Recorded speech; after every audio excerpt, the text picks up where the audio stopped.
Bom dia! Começa agora o Sindepres Entrevista. O nosso convidado de hoje, Danilo Santos de Miranda, diretor regional do SESC de São Paulo. Bom dia, Danilo. Bom dia, Cleide. Muito obrigada aqui pela sua presença conosco hoje. Às ordens. Danilo, eu gostaria de começar esse nosso bate-papo de hoje, você contando um pouco da sua trajetória de vida, em especial na cultura. Muito bem. Bom, eu sou nascido na cidade de Campos, no estado do Rio de Janeiro, no norte do estado. Na época se chamava só Campos, hoje chama-se Campos dos Goytacazes, devido a uma proposta de mudança que, de certa forma, restabelece um nome original do aldeamento indígena, do início de tudo, que é a origem da cidade, que se chamou no seu primeira denominação São Salvador dos Campos Goytacazes.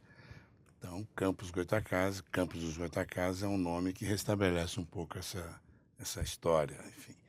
Nasci ali, família classe média, meu pai era dentista na cidade, jornalista, tinha uma atuação importante na comunidade. A família da minha mãe era proveniente de um comerciante, um homem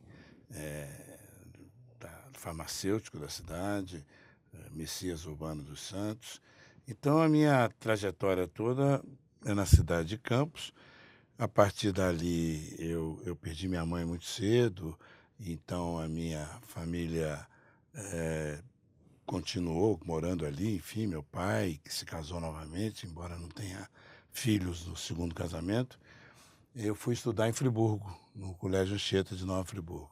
E ali eu tive a oportunidade de uma formação muito vinculada às bases assim de uma certa cultura humanística, digamos assim, né? Estudei muito latim, muito grego, fui aluno do seminário dos jesuítas, depois entrei na Companhia de Jesus como seminarista, tive, portanto, uma trajetória no seminário e na noviciado e na formação de filosofia dos jesuítas. Depois disso, eu saí da Companhia de Jesus e fui me candidatar a um cargo no SESC, no ano de 67 e 68, e acabei entrando no ano de 1968 no SESC, estou lá até hoje, e passei a ser diretor no ano de 84, 1984. Minha relação com a cultura tem a ver com família, tem a ver com minha formação básica no Colégio Anchieta, no internato do Colégio Anchieta Nova Friburgo, e posteriormente na própria formação como jesuíta e no próprio SESC. Então eu tenho todo um vínculo com o mundo da cultura, não só do ponto de vista da fruição, da participação de eventos e de me interessar por música, teatro, artes visuais, enfim, todas as manifestações culturais, como também alguém que se dedicou também a refletir, a discutir sobre isso e a trabalhar na discussão sobre a gestão da cultura, políticas culturais, isso mais na frente, na medida em que eu assumi a responsabilidade de ser diretor regional do SESC no estado de São Paulo, que é uma instituição que tem um vínculo intenso com a cultura. Embora não seja uma instituição cultural no sentido estrito, né? Porque é uma instituição voltada para o bem-estar social, para os trabalhadores da área do comércio, de serviços, de turismo, etc., é uma instituição que tem essa vinculação intensa com o mundo da cultura, porque entende que a cultura é parte essencial de um processo de transformação, de melhoria e de bem-estar social. Perfeito. Bom, o nosso tema de hoje é cultura e educação e, claro, nós vamos falar também das ações do SESC aqui de São Paulo. O nosso repórter, Eduardo Cordeiro, foi às ruas, ouviu o que as pessoas acham, como é hoje o acesso à cultura no Brasil. Vamos assistir os depoimentos.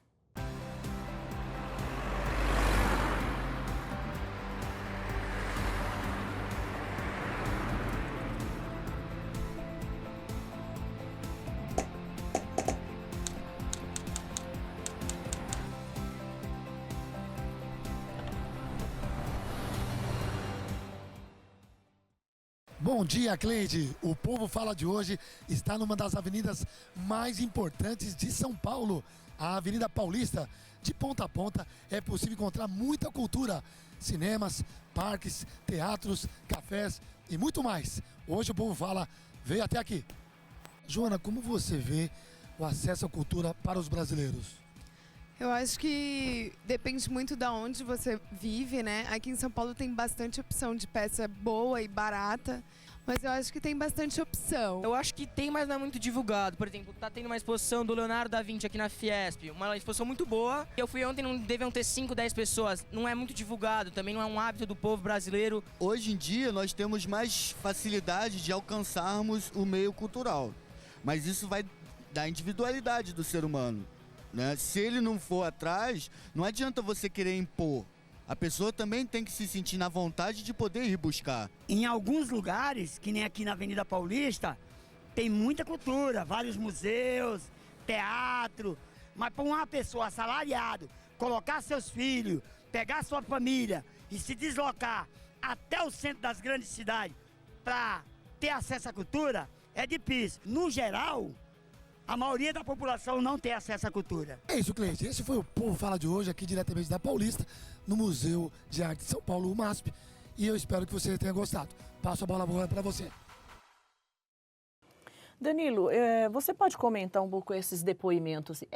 De fato, a cultura no Brasil hoje ainda não tem acesso a todos os brasileiros, né? É verdade. Essa série de depoimentos revela com muita clareza toda a questão. A realidade. A realidade. Em primeiro lugar, parabéns ao repórter que pegou realmente um extrato social bastante amplo, né? Diversificado, de né? gente tipo classe média, pessoas com mais dificuldade de acesso, enfim. Isso já dá uma noção muito clara dessa verdade, do que está por trás. Uma observação importante que eu gostaria de fazer é que nós também estamos na Paulista, estamos construindo uma nova unidade importante lá na Avenida Paulista, que é uma antiga sede do SESC, transformada num centro que está em fase final, diria, de construção, ali próximo do Hospital Santa Catarina, em frente ao Hospital Santa Catarina, no final, aliás, no início da Avenida Paulista. O verdadeiro início é no Paraíso, o final no Consolação. Vai ser a nova sede, na verdade? Não, vai ser uma nova unidade do SESC. A sede continua no Belenzinho, onde nós estamos, para onde nós fomos. Agora, com relação às observações feitas, eu diria, em primeiro lugar, que isso reflete exatamente o que acontece. Primeiro, existe uma oferta diversificada, mas ela é desequilibrada. Existem lugares, como, por exemplo, na própria Avenida Paulista, no centro de São Paulo, e muitas partes da cidade de São Paulo, onde a concentração é grande, e isso se repete em termos de Brasil inteiro, né? No Centro-Sul, na região de São Paulo, existe realmente uma oferta maior, seja do ponto de vista da produção local, seja do ponto de vista da produção, inclusive, que vem de fora também, que participa ou que está presente nas nossas atividades aqui no Brasil. Então, realmente existe uma concentração desequilibrada com relação a essa questão, não apenas da difusão daquilo que você tem à disposição, como também dos investimentos, dos recursos. As próprias leis de incentivo têm esse poder de concentração que não é adequado, é um esforço que é feito no sentido de tentar diversificar e variar um pouco mais. A própria Lei Rouanet, que é uma lei importante, que facilita o acesso à cultura e a participação das empresas na cultura, ela tem uma concentração nos grandes centros, no eixo Rio, São Paulo e um pouco em torno. Então, na realidade, existe tudo isso que foi mencionado aí. Então, o acesso é dificultado, muitas vezes você tem até oportunidades interessantes. Nós mesmos no SESC temos com frequência muitas atividades que são gratuitas, que são fáceis, por exemplo, no Itaquera, Interlagos, nas unidades nossas existem atividades que são pagas, mas muitas atividades que não são pagas, exposições, etc. Mas as pessoas precisam chegar lá. E chegar lá significa transporte. Se você tem uma família com um certo número de pessoas, você tem um gasto, um custo maior. Então, alguém mencionou isso com muita clareza. Existe oferta, mas essa oferta não está próximo de onde as pessoas vivem. Então, esse esforço de ter a participação de instituições públicas e privadas espalhadas na cidade, espalhadas no território, é absolutamente fundamental para que as pessoas tenham acesso. Isso do ponto de vista da fruição, do ponto de vista da difusão, do ponto de vista daquilo que é oferecido e que é, digamos assim, atingido ou que é recebido pela população. Um outro elemento importante que é mencionado é também a questão da participação efetiva naqueles que produzem cultura. Porque não basta você ter uma proposta de receber aquilo que é colocado à disposição, mas é importante também você ter a oportunidade de criar, de se desenvolver, de você obter os elementos para você poder, sei lá, se desenvolver no campo do teatro, no campo da música, no campo da literatura, da poesia.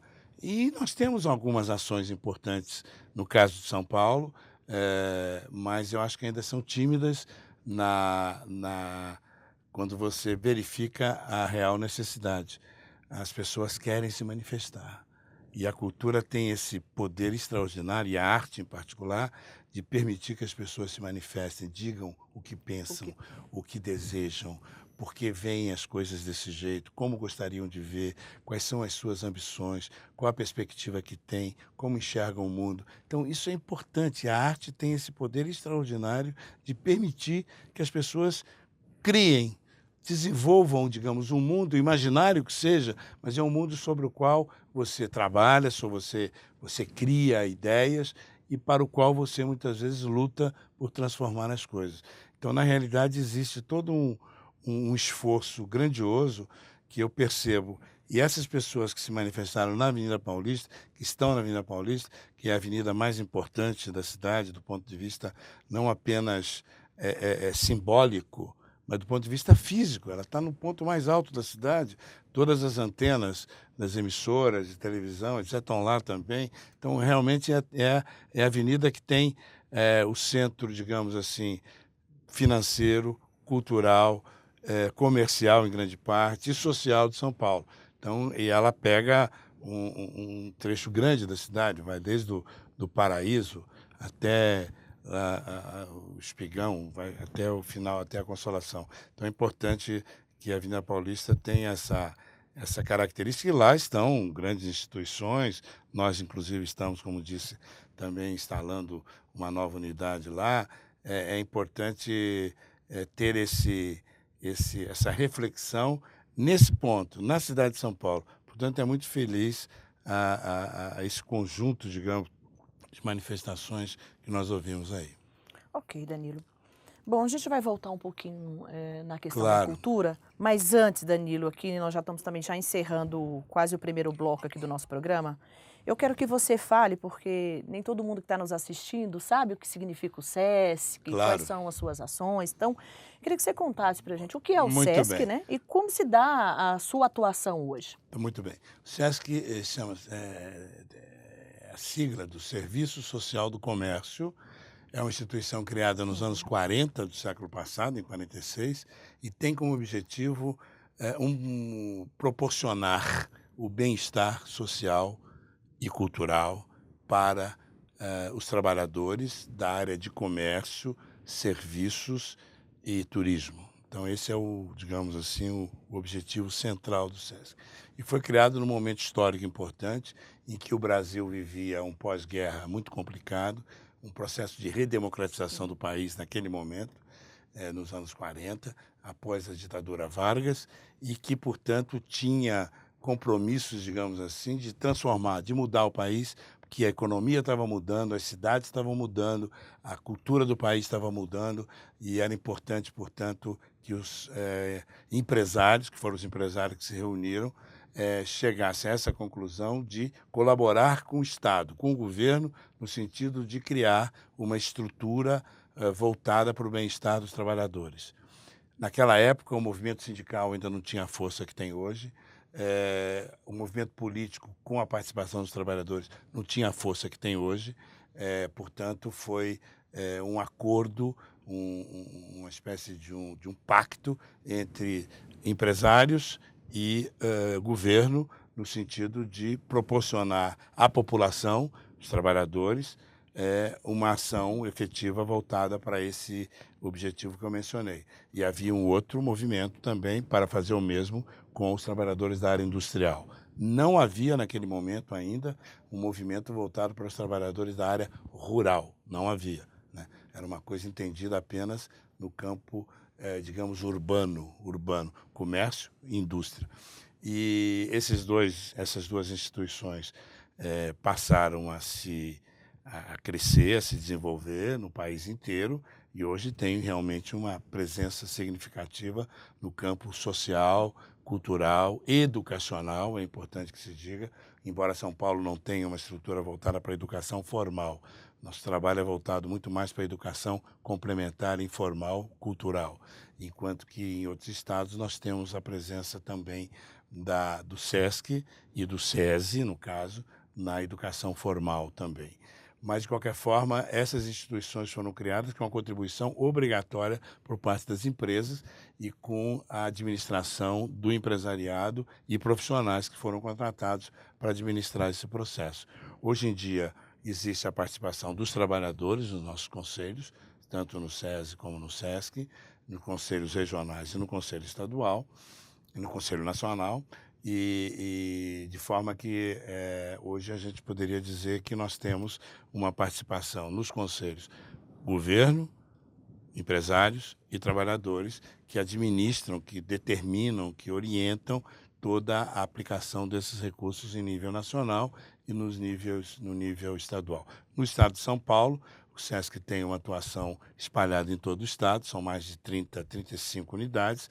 Vamos inaugurar proximamente mais uma unidade na cidade de Jundiaí. Estamos construindo novas unidades aqui em São Paulo, na 24 de maio, aí na Paulista, como eu mencionei. Vamos inaugurar também em breve uma unidade na cidade de Birigui, além de outras unidades que estão sendo negociadas e discutidas no interior de São Paulo e também na capital.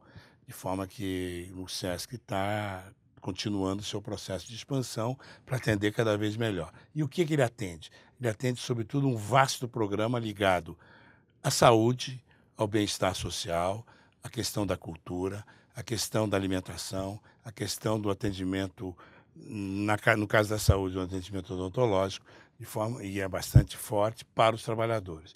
Além de férias, turismo social. Então, tem um programa muito vasto voltado para o bem-estar social.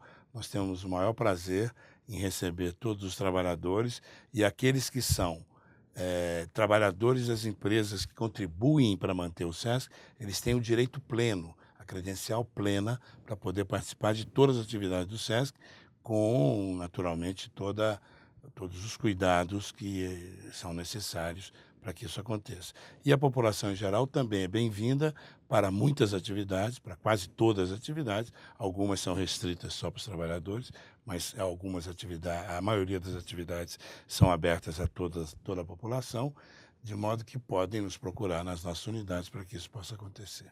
Danilo, eu queria que você falasse um pouco. O Brasil, ele sofre hoje com a falta de gestores em cultura? Qual a sua opinião sobre isso? Olha, Cleide, eu diria que a questão da gestão realmente é muito grave no Brasil, em geral, em vários campos. E no campo social, amplamente falando, no campo cultural também. Há esforços, há mudanças, digamos assim, na prática da gestão, de modo geral. Hoje em dia você tem muitos recursos novos no mundo da gestão. Você tem instrumentos absolutamente extraordinários para conhecer, para controlar, para ter uma ideia mais clara de tudo. Mas nós necessitamos de um esforço, eu diria um esforço genérico no país inteiro no campo da educação. Isso, então, eu diria que a questão da gestão é uma questão muito ampla e nós temos problemas de gestão, eu diria, em todas as áreas, na área pública, na área privada, na área das entidades, na área educacional, na área cultural, na área social. Na área cultural, em particular, nós nos debruçamos de maneira mais objetiva quando nós percebemos a necessidade, primeiro, da presença da cultura no país inteiro, para acessibilidade, para facilitação, para formação, para o desenvolvimento das pessoas, para lidar com todo esse imaginário fantástico que o país tem, né? Pelas suas tradições, pela sua formação cultural, pela sua variedade de influências. Nós somos um país de extração racial variada, nós temos o branco, o negro, o índio como formadores básicos da nossa população e da nossa civilização e da nossa cultura, de forma que a riqueza que nós temos por trás disso é enorme, né? Seja do ponto de vista das nossas tradições, seja do ponto de vista das nossas possibilidades. Possibilidade nesse mundo novo, diverso, variado, né? Que tem que contemplar tudo, que tem que considerar tudo como algo absolutamente o direito inalienável das pessoas, em nível nacional e mundial, né? Então o Brasil tem o que recebeu e tem muito que oferecer, né? Então nós temos essa cultura da antropofagia, que é alguma coisa muito interessante e que o Oswald de Andrade explorou e desenvolveu com bastante intensidade. Voltando para a questão da gestão propriamente dita, eu diria que há esforços. Nós temos várias instituições, o próprio Ministério da Cultura tem feito um esforço grande no sentido de preparar gestores, universidades, e nós, no SESC de São Paulo, criamos um centro de formação, um centro de pesquisa e formação, CPF, voltado fundamentalmente para a gestão cultural. Para a gestão cultural, por quê?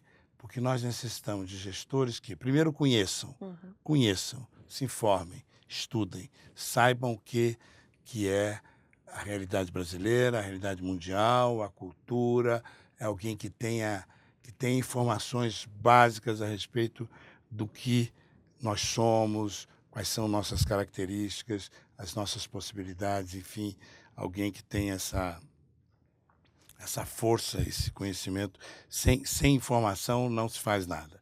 Então, esse é o primeiro elemento. O segundo elemento, quais são os métodos, as possibilidades, as maneiras de agir, o lidar com pessoas, lidar com artistas, lidar com o dia a dia de todas essas questões da produção, a sofisticação da produção. Você, hoje em dia, para montar um evento cultural significativo, você dispõe de muitos elementos, mas você precisa buscar onde estão, por que juntá-los, quais são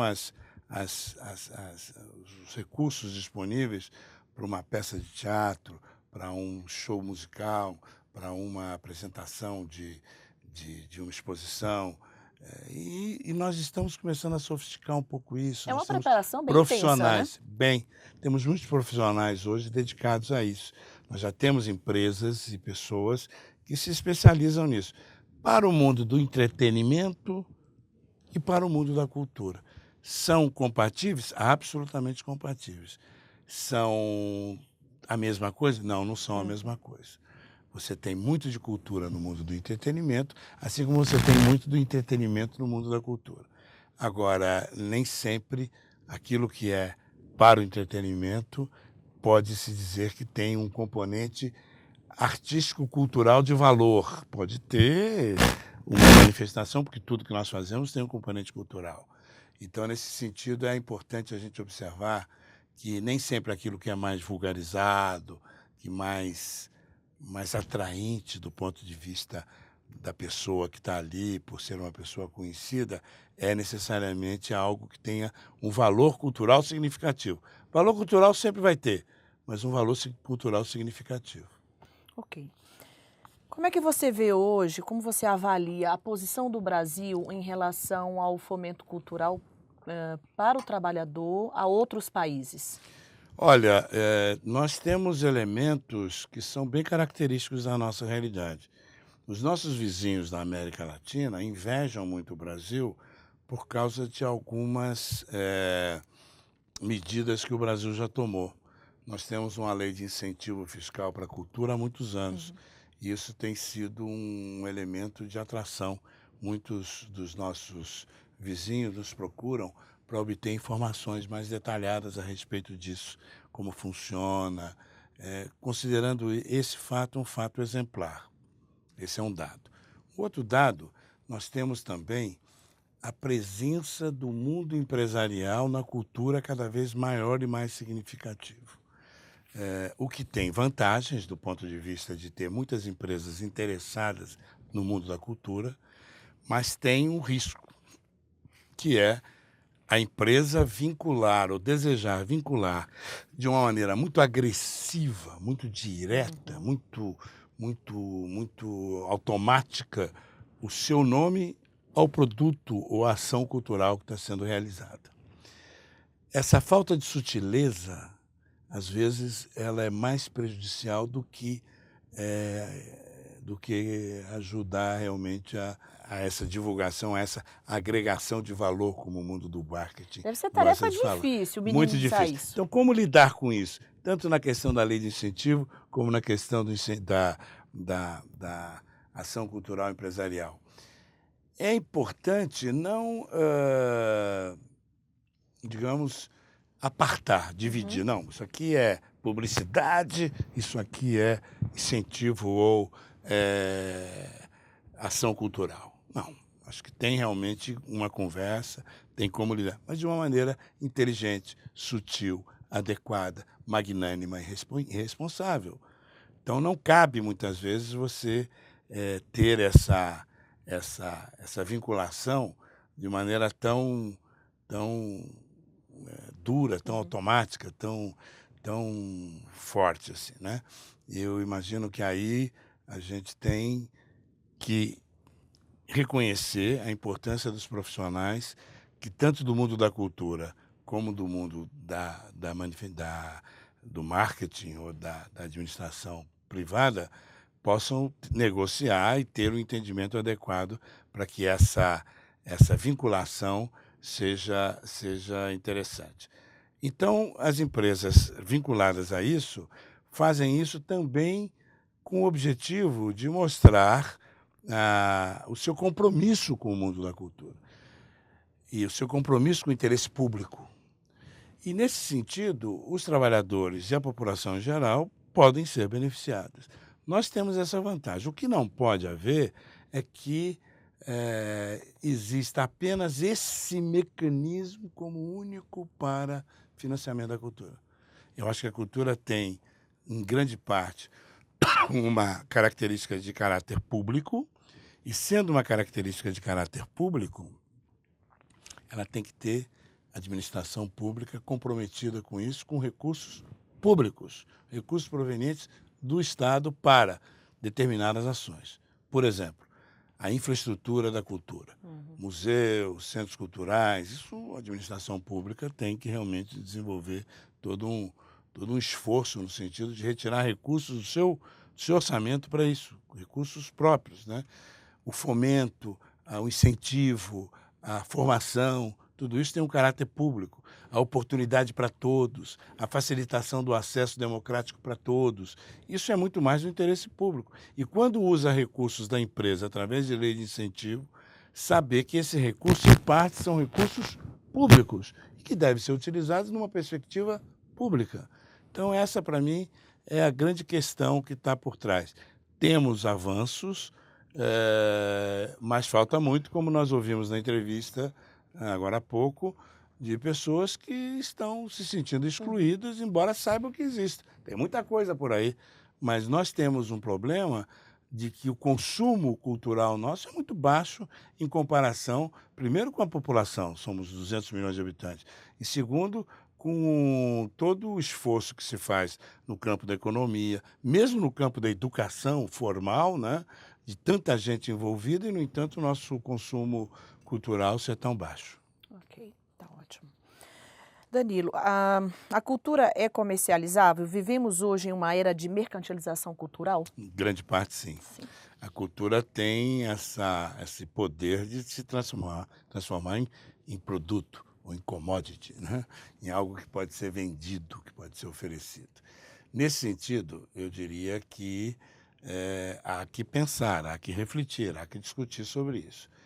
Como dizia agora há pouco, nós temos uma vinculação da cultura com o mundo da educação, com o mundo da educação pública, da educação para todos e a cultura para todos.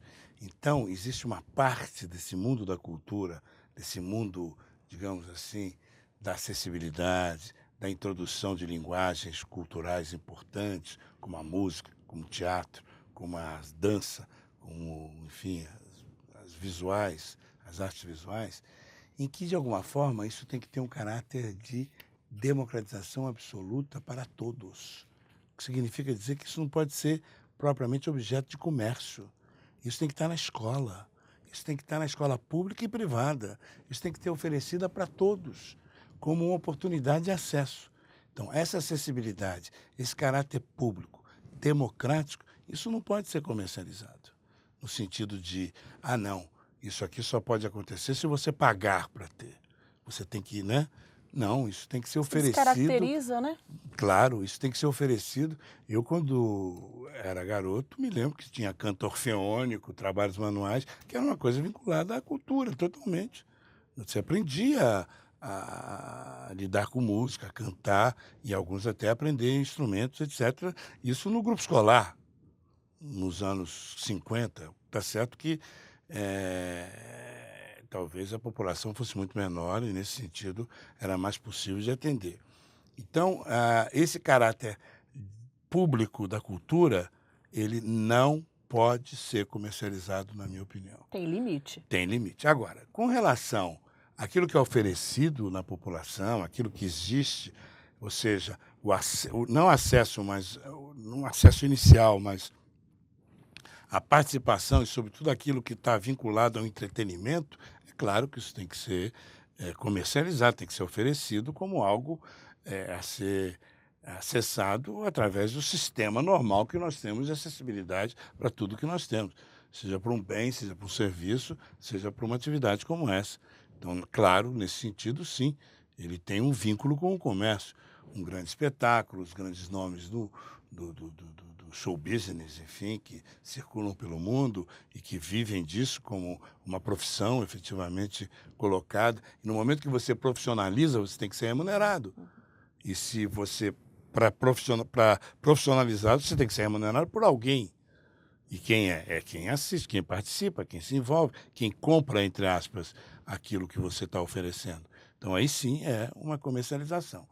Então, acho que a gente tem que entender bem o que é interesse público, o que é educação, o que é um processo de democratização do acesso para todos, efetivamente, e o que é entretenimento, digamos, para as pessoas que podem optar por uma coisa ou outra e tem, portanto, que se vincular a esse mecanismo normal de remunerar aquilo que você se utiliza, aquilo que você faz, né? Isso para tudo, seja para aquisição de um bem qualquer, e nesses bens, muitos bens que você adquire são bens culturais.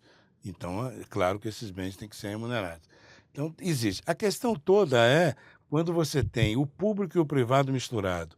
E aí a lei de incentivo é que é um dos elementos mais delicados dessa equação, né? Por quê? Porque a lei de incentivo você retira uma parte do imposto que você vai pagar para fazer uma ação cultural. É um imposto que você devia pagar, portanto é um imposto público, é um recurso público. Você retira ali e você está autorizado a fazer isso. Você tem que acrescentar um pouco do seu. Nem sempre acontece isso, mas tudo bem. Tem momentos que sim, momentos que não.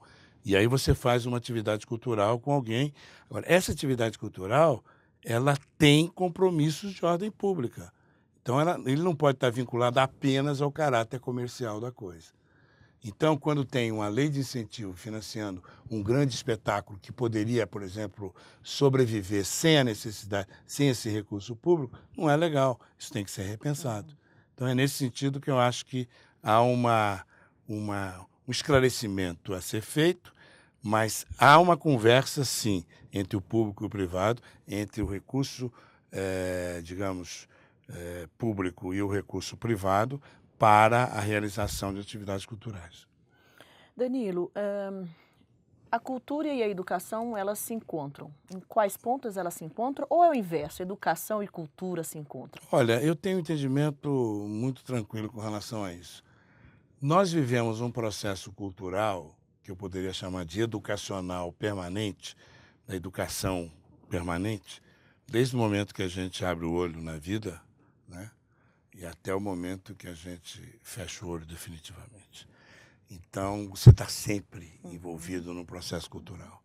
E esse processo cultural, como disse, começa lá no início de tudo e termina no fim de tudo na nossa vida. Você está sempre envolvido. Quando você ouve a voz, a criança, o bebezinho, ouve a voz da mãe, ela está iniciando um processo cultural. Até na barriga da mãe. Até antes, portanto, de abrir o olho. E, naturalmente, isso vai a vida toda. Você está aprendendo, você está se desenvolvendo, você está se envolvendo com as coisas, você está, de alguma forma, obtendo informação, você está dando informação, você está o tempo todo num processo de troca permanente que tem um componente educacional sempre. A cultura que eu imagino, a cultura que nós realizamos, a cultura de interesse público, a cultura que o SESC de São Paulo, o SESC do Brasil, eu diria, também mais que o SESC de São Paulo, realiza, é uma cultura que tem um caráter educativo. Então, tudo que a gente faz tem que ter um caráter educativo. Nem que seja um caráter apenas de facilitar o acesso, que também é educativo, para aqueles que não têm acesso normalmente àquele tipo de manifestação. Por exemplo, um grande show, um grande espetáculo de um nome consagrado, a custo muito baixo, significa dar oportunidade de acesso a pessoas que normalmente não têm. O que significa, portanto, um caráter educativo também. O caráter educativo meu não é um caráter educativo escolar, é um caráter educativo amplo. Então, nós, na cultura, imaginamos que a cultura tem que ter sempre esse caráter educativo. Quando você fala do entretenimento vinculado a uma questão comercial, aí foge desse aspecto, sim, foge. Mas não é desse que eu estou falando. Eu estou falando do caráter educativo, da ação cultural que instituições de caráter público têm que fazer. Então, a educação regular, a educação escolar, a educação professor, aluno, uniforme, caderneta, que é indispensável, que é fundamental, que é algo vital para a sociedade brasileira, para a sociedade mundial, em qualquer momento, ela é parte desse esforço também. É uma parte especialíssima, é uma parte central, fundamental, mas é uma parte. Então, a cultura e a educação permanente está antes da educação regular, começa antes e vai depois da educação regular. A educação regular é uma parte disso. Então, ela tem que ter conexões muito fortes com esse mundo da cultura. Então, a educação, a escola, vamos ficar lá, em todos os seus níveis, né? Ela tem que ter essa preparação permanente para o mundo da cultura. E o Brasil é um país curioso nesse aspecto e contraditório. Nós temos uma população escolar, na escola regular, do pré-pré até o pós-pós tudo, né? Da criancinha até o indivíduo que está lá já com seus, na fase adulta como pós-doc, pós-doutor, ou o que seja. Quando você junta tudo isso, dá uma população imensa no país. Todos os que estão estudando, professores, funcionários, de tudo quanto é instituição escolar, desde a pré até a universidade. Tem uma população de mais de 60, 70 milhões de pessoas. Não tem exatamente esse número. Mas é uma população imensa. No entanto, o nosso consumo cultural, livro, CD, participação até no cinema, etc., é pífia em comparação com essa população imensa. Então, há um divórcio, uma desconexão, não é, absoluta entre a educação escolar, propriamente dita, e o mundo da cultura, da educação permanente. Então, o meu grande esforço, o esforço que nós fazemos, é tentar diminuir esse gap, essa diferença, para que as pessoas se acostumem cada vez mais a ver nas manifestações culturais, as mais diversas, a oportunidade também de se informar, de aprender, se desenvolver, melhorar suas vidas e, com isso, se tornarem cidadãos melhores. Então, há uma conexão, sim, teórica, mas deveria haver uma conexão prática mais efetiva. Entendi. Nossa última pergunta aqui do bloco do programa. quais os desafios, né? Na verdade, quais são os próximos desafios para a gestão cultural e educacional no Brasil? A grande questão é diminuir esse gap que eu mencionei agora há pouco. A primeira coisa que eu diria fundamental é que as políticas públicas voltadas para o mundo da cultura, e são muitas que estão sendo discutidas, financiamento, produção efetiva, toda a vinculação à cultura presente em toda a realidade, o programa Cultura Viva do Ministério, por exemplo, todo o mundo da cultura que está cada vez mais, digamos, vivo, que as pessoas têm se mostrado interessadas nesse aspecto, tem que receber mais recursos para isso. Mais recursos não é simplesmente dar dinheiro para artista, como algumas pessoas pensam. Precisa dar dinheiro, não é isso. Precisa organizar uma ação de maneira mais ampla. O Ministério tem feito um esforço nesse sentido, né? Criando sistemas, criando modos de fazer isso, mas que tem que ser de maneira absolutamente democrática, aberta, permanente para todos, sempre, sempre. Sem muita burocracia, sem muita vinculação com exigências, digamos, de caráter puramente burocrático. O mundo da cultura é um mundo muito próprio. Você querer uma nota fiscal de um artista não é uma coisa tão simples assim, entendeu? E vamos ser práticos, isso não existe. E muitas vezes a gente se pega em situações aí que não tem saída. Por quê? Porque o artista não tem nota fiscal. Aliás, o artista nem lida com isso. Mas tem que lidar, tem que aprender, tem que se ver. Então, ele não vai criar, não vai fazer. Sabe? Tem que haver uma conversa apropriada. Tem que haver, digamos, um regime tributário, fiscal adequado para esse mundo cultural todo, que não é a mesma coisa que o mundo fiscal, tributário das administrações, das empresas, normalmente, entendeu? Tem que haver, isso é uma coisa... Então, tem todo um processo para evoluir e tem essa conversa, por exemplo, do mundo da cultura com o mundo das finanças e da administração financeira do país, precisa ter uma conversa, é um desafio. O desafio, o mundo da cultura e o mundo da educação formal, já tem evoluído, tem avançado, tanto o Ministério da Educação quanto o Ministério da Cultura tem procurado se encontrar cada vez. Isso tem que aumentar de maneira exacerbada. Muito, mas muito mais. Muito mais. Né? E eu vou mais longe. O mundo da cultura tem que estar presente até mesmo nas decisões mais graves do ponto da economia e da política. E vou dizer por quê. Economia e política significa, em grande parte, transformações na mente das pessoas. Fala-se muito em reforma política, fala-se muito em reforma fiscal, reforma tributária, reforma isso, reforma aquilo. Não vai funcionar nada disso se o mundo da cultura não for ser chamado. Digo os artistas, não tem que botar ali um artista, botar quem está envolvido nessa discussão, tem que participar disso, tem que estar envolvido nisso. O Plano Real deu certo por quê? Porque ele mexeu na cabeça das pessoas.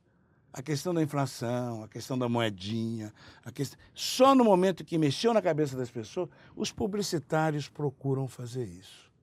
E eu respeito. Tem muito publicitário inteligente que trabalha usando o que? A ferramenta da cultura, a ferramenta das artes, o tempo todo. A fotografia, é o som, é a imagem, é isso e aquilo. O mundo da cultura, o mundo das artes, para poder convencer as pessoas para quê? Para comprar um tênis novo, para botar uma roupita melhor, para se transformar não sei o quê. Então, o mundo da cultura e o mundo da publicidade já tem uma conexão intensa. A gente precisa transformar também essa capacidade, mas não é simplesmente o publicitário. Claro, o publicitário merece toda a consideração e respeito, mas ele tem que ter essa perspectiva pública e não apenas usar o seu talento e a sua capacidade imensa, não pro bono, não para voluntariamente, mas ser remunerado, ser pago publicitário também para fazer um trabalho no campo da política, no campo da economia, no campo da transformação da mente das pessoas para ter um país melhor. Eles, quando fazem isso, já geralmente fazem de maneira voluntária, como se fosse uma... Não, isso aí tem que ser essência. E não para fazer propaganda política de partido só. Fazem isso. mas isso não é suficiente, desculpe. A gente tem que transformar o mundo, tudo o cabedal que a cultura oferece, para transformar um país efetivamente, e aí sim, no campo da economia e da política, poderia ter uma presença muito mais significativa do que a gente tem hoje. Danilo, a gente vai fazer aqui algumas perguntas dos nossos internautas. Pois não? Na verdade, o que acontece? A gente divulga com uma certa antecedência a entrevista, claro. né? E a gente incentiva as pessoas que recebem esse material a encaminhar suas perguntas para que a gente possa ler aqui também. Claro. Tá bom? Claro. Então, a primeira pergunta é do Manuel Barbosa Santos, São Paulo. Quais os motivos para a cultura ser tão cara no Brasil? O Brasil é um país que tem uma distribuição, digamos, de custos muito variada e tem muita coisa que é caríssima e tem muita coisa que não é tão cara. Vou ser mais direto. A questão, por exemplo, do livro, que é um dos fundamentos, um dos elementos, agora em fase de transformação, de mudança, mas o livro do Brasil é muito caro, apesar de tudo, né? Os custos... Tem muito livro brasileiro sendo produzido fora, trazido para cá. Por quê? Porque os custos no Brasil são mais caros. A mão de obra brasileira é mais cara. Não deveria ser, mas é mais cara. Nosso uso de telefone celular, que hoje é um elemento importante como mídia para a cultura, em todos os sentidos, a informação, para o acesso, para um monte de coisa, é a telefonia mais cara do mundo, dizem. Tem elementos completos. Mas nós temos realmente uma dificuldade grande com relação a isso. O barateamento disso significaria participação efetiva, ou seja, mais gente se envolvendo, a lei de mercado, é claro. À medida que você tem uma lei de mercado mais... uma participação menor da população, o custo aumenta, né, para poder remunerar aquilo que é feito. E, na prática, nós observamos que o país oferece condições para os grandes espetáculos internacionais, como vem para cá, a custos elevadíssimos. Então, eu concordo, é realmente muito caro. Nós teríamos que descobrir uma maneira de, primeiro, ter um regime fiscal que favorecesse mais a cultura. Não há. No caso do livro, sim, mas... outras manifestações, não há essa facilitação tributária de modo a permitir que as pessoas pudessem usufruir dessas vantagens sem alto custo. Eu tenho a impressão que é um problema fundamentalmente de acessibilidade, ou seja, à medida que aumenta a demanda, o custo abaixa. A gente espera que isso seja melhor no futuro. Ok. Abigail Correia, São Paulo, capital. Vejo vários espetáculos com o símbolo da Lei Rouanet, mas nem sempre os ingressos são os mais baratos. Por quê? Verdade, pois é. Porque a Lei Rouanet nem sempre é levada de maneira completa, de maneira seriamente levada até o fim. A Lei Rouanet muitas vezes facilita a produção, mas não facilita a divulgação, a distribuição.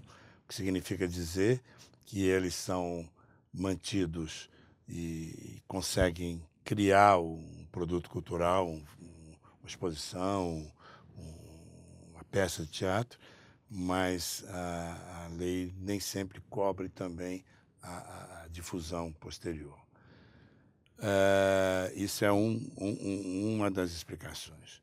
Eu não estou justificando, estou dizendo como isso acontece. Porque isso ocorre. Que isso ocorre. E uma outra coisa que talvez possa acontecer também é que, se não fosse a Lei Rouanet, provavelmente o custo seria muito mais alto ainda. Então, também tem isso. A produção cultural brasileira está muito dependente da Lei Rouanet, o que significa dizer que bilheteria, no caso do teatro, não é suficiente para bancar nenhum espetáculo. Ou seja, ninguém faz o espetáculo apenas pela bilheteria. Ou seja, a bilheteria vai remunerar. Nós temos essa experiência no próprio SESC, não cobre. No caso do SESC, nós somos uma instituição que subsidia parte daquilo que nós produzimos, o que significa dizer que o custo da produção que nós apresentamos é superior àquilo que se obtém normalmente, mas isso é coberto pela instituição, porque nós recebemos recursos da comunidade, das empresas, para manter a nossa programação. Então, não há problema. Agora, quem não depende disso, quem não tem isso, quem não tem essa produção, esse benefício que o SESC tem, de receber recursos para poder, vai ter que buscar ou na Lei Rouanet ou na própria bilheteria, né? Então, realmente, o custo da bilheteria, o custo das produções culturais tem sido muito elevado.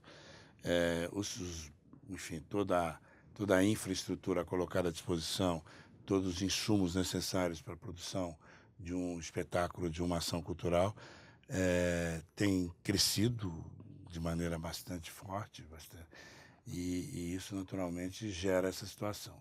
O que a gente espera é que tanto o poder público como aqueles que são instituições como nós, privadas, mas voltadas para o interesse público, possam cobrir esse gap, essa diferença.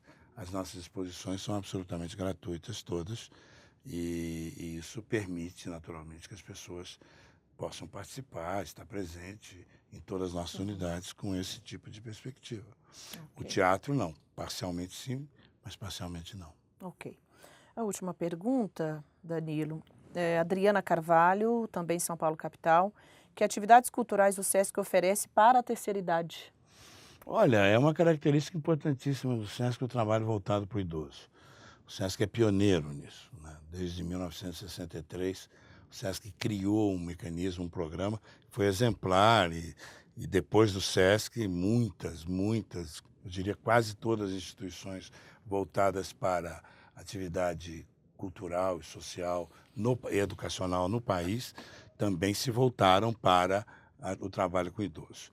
Então, isso é uma tradição na instituição, e nós não apenas temos uma perspectiva de realizar ações voltadas para idosos, são mais de 100 mil pessoas no estado de São Paulo, idosas, que participam dos nossos programas, mas não apenas realizar ações em todo o estado, mas também refletir, discutir, debater, publicar. Nós temos publicações especializadas. Se alguém for no nosso sítio eletrônico, vão ver que nós temos uma informação muito intensa voltada para o idoso e pensada para o idoso. Com relação a espetáculos, com relação à atividade cultural, nós temos uma ação intensa também nas nossas unidades de modo geral, e algumas voltadas, eu diria que quase que exclusivamente, embora a gente esteja mudando um pouquinho o nosso modo de agir com relação a essa coisa do exclusivamente. Por quê? Porque, de acordo com a nossa reflexão nesses 50 e tantos anos de trabalho voltado para o idoso, né, há muitos anos, nós temos percebido que uma das mais importantes formas de atuar com as pessoas idosas, de modo geral, a não ser aquele idoso já mais avançado, que tenha que ter cuidados especiais, que tem mais dificuldade para deslocamento, etc. Mas para o idoso participante, envolvido, acima dos 60 anos, né, entre os quais eu me incluo, esses idosos, eles convivem com os demais grupos geracionais. Então, o nosso trabalho chama-se um trabalho intergeracional. A gente está muito focado nisso, de ter a ação voltada para o idoso inserido na sociedade, com jovens, com adultos, com pessoas de todas as idades, e o idoso partícipe desse processo, com suas características. Eu tenho, por exemplo, esporte adaptado para idoso. Isso é só para idoso. Eu não vou botar um garoto, não é, jogando aquele vôlei, que não é um vôlei de rebater a bola, mas de pegar a bola e entregar para o outro. É um vôlei adaptado para o idoso, né? Só eles participam disso. Nós temos encontros, temos momentos em que isso acontece. Então, existe essa preocupação no sentido de inserir, de ter o idoso integrado efetivamente na sociedade.